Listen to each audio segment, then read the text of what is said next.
En general, la tarea investigadora enfermera no es conocida, la gente se suele sorprender cuando escuchan que una enfermera hace investigación, o también se da el caso de que se piensan que solo hacemos investigación en colaboración con los médicos.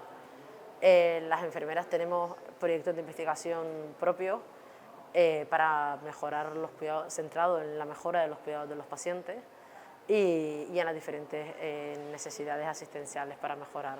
el cuidado en general. Sí, en el meu cas, o sigui, jo com a infermera de pràctica avançada d'epilèpsia porto investigacions que són pròpies d'infermeria i també fem a vegades col·laboracions, llavors van sortint projectes en col·laboració amb altres infermeres, nacionals, internacionals o a vegades més petits, propis nostres o de col·laboració en els metges. Nuestras investigaciones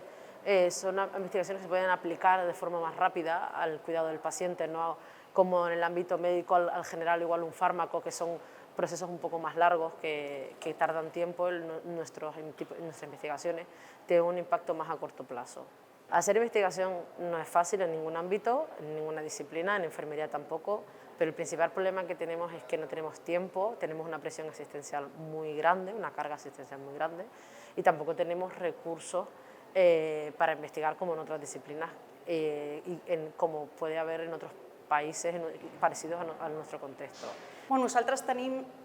també una mica més d'ajuda perquè en l'Hospital Clínic tenim, des de Direcció d'Infermeria, tenim beques específiques que es poden ajudar, que són intensificacions o beques, també es fa molta difusió i tenim Direcció d'Infermeria que ens recolza molt també en aquest sentit.